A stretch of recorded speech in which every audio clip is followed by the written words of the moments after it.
अस्सलाम वालेकुम नाजरीन, उम्मीद है आप लोग खैरियत से होंगे। नाजरीन, कल हम मौलाना फजल रहमान के हवाले से बात कर रहे थे कि उन्होंने एक बड़ा काबिल एतराज़ बयान पाक फ़ौज के शुहदा के बारे में दिया कि जिसमें तासुर ये था कि वो अगर शहीद होते हैं, अपनी जानें कुर्बान करते हैं तो इतनी बड़ी बात भी नहीं है, वो इस चीज़ के तनहा लेते हैं। आज उसके हवाले से एक ख़बर आई है कि गुजरांवाला में एक एफआईआर दर्ज हुई है, बल्कि मुकदमा दर्ज करने की दरख्वास्त की गई है और मौलाना फजल रहमान को इस हवाले से नोटिस जारी किए गए हैं। अब यह है कि क्या ऐसा होना चाहिए, नहीं होना चाहिए, क्या गुजरांवाला का बंदा इस मामले में अहल है कि वो मौलाना का बयान जो कि उन्होंने किसी और जगह पर दिया है उस हवाले से उसकी दिल आज़ारी हुई हो, तो सोशल मीडिया के दौर में या जो बात अगर कोई एक जगह से की जाती है तो दूसरी जगह पे लोग सुन के उस पर कोई अपनी राय तो रखते हैं। ऐसे ही है कि जैसे मैं विलाग कर रहा हूँ, हो सकता है कि कोई अमेरिका में बैठा हुआ बंदा उसकी दिलजारी हो जाए, तो ये तो कुछ नहीं कहा जा सकता। और कोई भी बंदा हम उसका एक कई दफ़ा फीडबैक ट्विटर पर देख रहे होते हैं कि ट्विटर पे लोग जो हैं वो रिएक्ट कर रहे होते हैं कि फ़लाने ने इंज क्यों किया है, फ़लाने ने इंज क्यों किया है। यानी कि जिसकी पहुंच जहाँ तक वो उधर पहुंच जाता है और अपना रद्द अमल देना शुरू कर देता है और बहुत सारे गालियाँ भी दे रहे होते हैं। अब यह है कि इस बात से कतई नज़र कि जो बयान देने वाला है, कोई ये बात भी कर सकता है कि ये कोई एक बड़ी मोटिवेटेड किस्म की एक दरख्वास्त लगती है कि ये किसी के कहने पर दी गई है। चलें, वो तो किसी के कहने पर दी गई होगी, लेकिन सवाल फिर ये पैदा होता है कि क्या मौलाना ने जो स्टेटमेंट दी है वो भी किसी के कहने पर दी है, और अगर नहीं दी तो इसमें कौन सा उन्होंने एक बड़ा एक एहसन अमल सर अंजाम दिया है कि ये बात करके देखें। पेट्रियटिज़म के हवाले से, वफ़ादारी के हवाले से अपनी जान कुर्बान कर देना, इससे बड़ी कोई सदाकत नहीं होती है इसमें। यानी कि इससे बड़ी कोई कसम नहीं होती, इससे बड़ी कोई कोई मुजाहरा नहीं होता कि मैं अपने मुल्क से मोहब्बत करता हूँ। तो लिहाजा अगर कोई शख्स अपनी जान अपने मुल्क के लिए कुर्बान कर रहा है तो इस बात को एक्नॉलेज करना चाहिए, इस बात को रिकग्नाइज़ करना चाहिए। ये एक सिटीज़नशिप की बेस्ट फॉर्म है कि एक मुल्क के शहरी होना। और यानी कि उसमें जो आपने सुना होगा कि जो लोग मुल्क बरतानिया का हल्फ लेते हैं, पाकिस्तानी उधर जाके बरतानिया के शहरी बनते हैं या वो अमेरिका के शहरी बनते हैं, तो उधर वो ये भी बात अपने हल्फ में कह रहे होते हैं कि मुझे अगर इस मुल्क के लिए हथियार भी उठाना पड़े तो मैं दरेग नहीं करूँगा। तो ये मतलब है कि ये एक एक्सट्रीम फॉर्म है इम्तिहान की, कि यानी कि बाकी चीज़ें जो हैं उधर से आपकी मोहब्बत या वफ़ादारी का इतना पता नहीं चलता। जब आपकी जान एक दाव पर लगी होती है तो उधर पता चलता है कि आप वाकई उस मुल्क के साथ वफ़ादार हैं या नहीं हैं।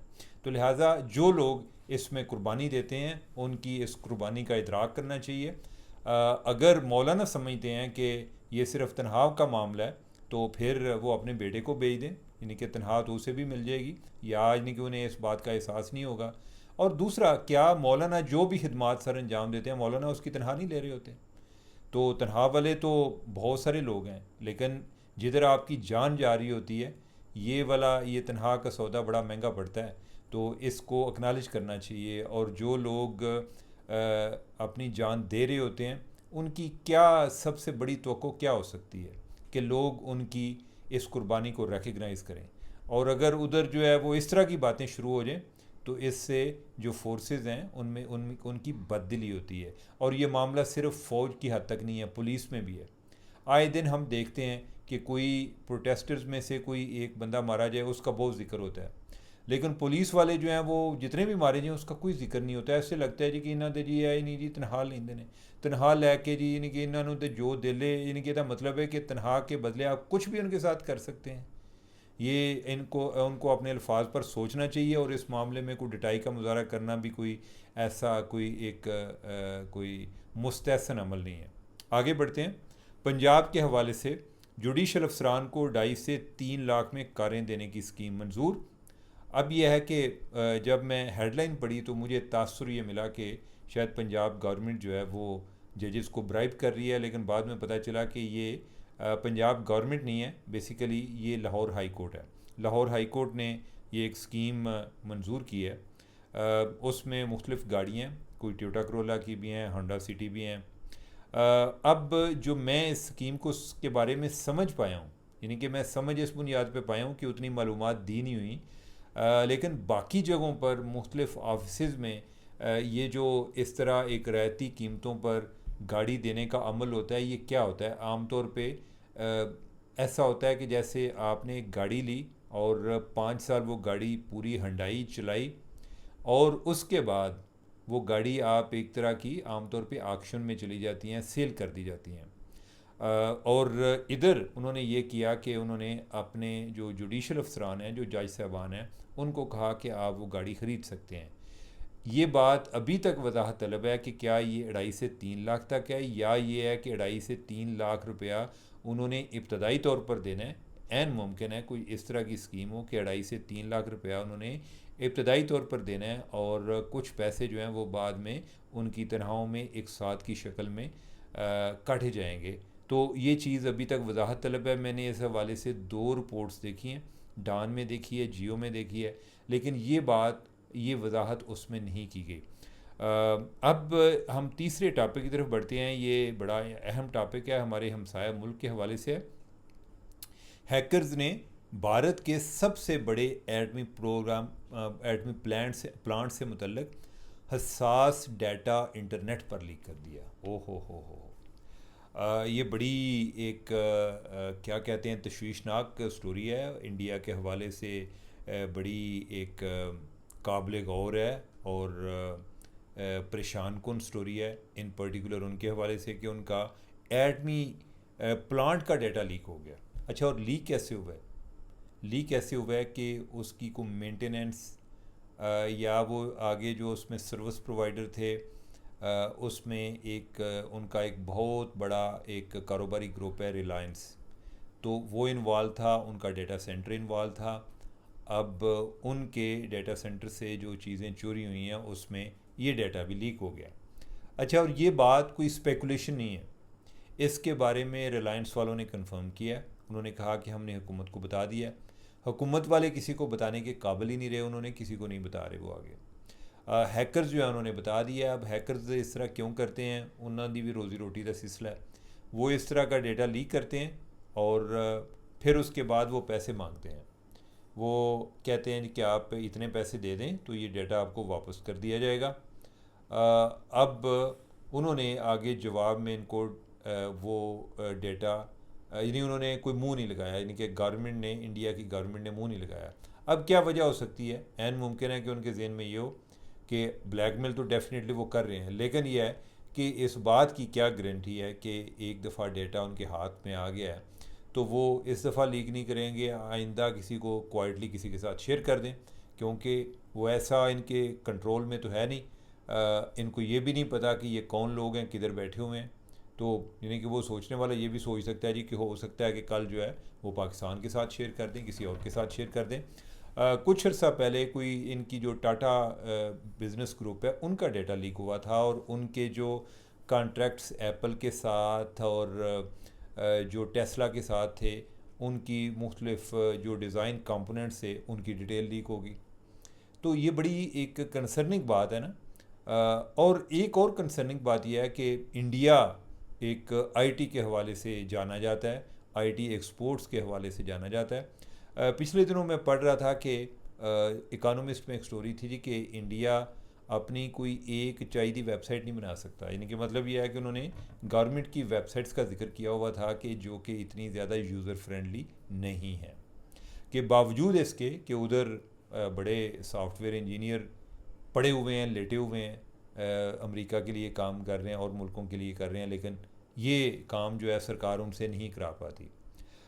लेकिन ये है कि एक और जो एक इसमें हैरान को इंकशाफ है वो ये है कि इंडिया दुनिया का तीसरा बड़ा मुल्क है जिधर डेटा लीक होता है। नंबर 1 पे, आप हैरान होंगे कि नंबर 1 पे अमेरिका है, उनका डेटा लीक होता है। दूसरे नंबर पे फ्रांस है और तीसरे नंबर पर इंडिया है। और ये वाली जो एक रैंकिंग है, ये कोई ऐसी वेबसाइट्स हैं जो डार्क वेब पे डाटा लीक हो रहा होता है, उधर से वो डिटेल्स शेयर कर रहे होते हैं, यानी कि वो देख रहे होते हैं कि किस कंट्री का डेटा सबसे ज़्यादा आ रहा है। तो उसमें नंबर 1 अमेरिका, नंबर 2 फ्रांस और नंबर 10 नंबर 3 जो है वो उसमें इंडिया है। तो ये बड़ी हैरानकुन बात हुई ना, हैरानकुन इस हवाले से भी कि ये तीनों वो ममालिक हैं कि जो टेक्नोलॉजी में अपना मुकाम रखते हैं, लेकिन इनका यानी कि अपने डेटा पे कंट्रोल नहीं है। तो नाजरीन, इसके हवाले से ना ओवरऑल पूरी दुनिया में साइबर सिक्योरिटी के बड़े चैलेंजेस हैं। आप भी देखें, यानी कि आप में से कोई ऐसा बंदा नहीं होगा जो फ़ोन इस्तेमाल नहीं करता, लेकिन आप में से कोई ऐसा बंदा नहीं होगा कि जिसको ये पता हो कि मैंने इसकी सिक्योरिटी को कैसे मेंटेन करना है। यानी कि ऐसे ही है कि कोई भी पराया बंदा आपका फ़ोन लेके, बाज़ औक़ात फ़ोन लिए बगैर आपको कोई ऐसा लिंक ही भेज देता है कि आप को ट्रैप कर लेगा, आपका डेटा, आपका जो एक टूल है, डिवाइस है, उसको वो हैक कर सकता है।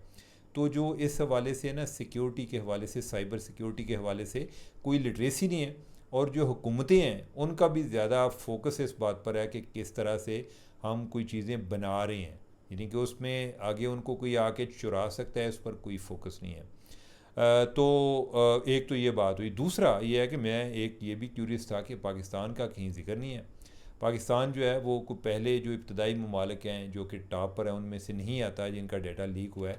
लेकिन इसका ये मतलब नहीं नाज़रीन, ज़्यादा खुश होने की ज़रूरत नहीं है कि ये नहीं है कि पाकिस्तान जो है इनका सिस्टम जो है बड़ा फुल प्रूफ है, ऐसी भी बात नहीं है। पाकिस्तान का भी सिस्टम कोई इतना अच्छा नहीं है। मसला ये है कि हमारा आईटी का इतना इंफ्रास्ट्रक्चर ही नहीं है। जिसका ज़्यादा इंफ्रास्ट्रक्चर होगा उधर ही ज़्यादा लीकेज होगी, उधर ही ज़्यादा हैकिंग होगी। हमारा उतना इंफ्रास्ट्रक्चर नहीं है। तो लिहाजा पाकिस्तान जो है यानी कि कोई मेरे ख्याल 30वें 40वें नंबर पर आता है। हालात हमारे भी कोई बहुत ज़्यादा अच्छे नहीं हैं।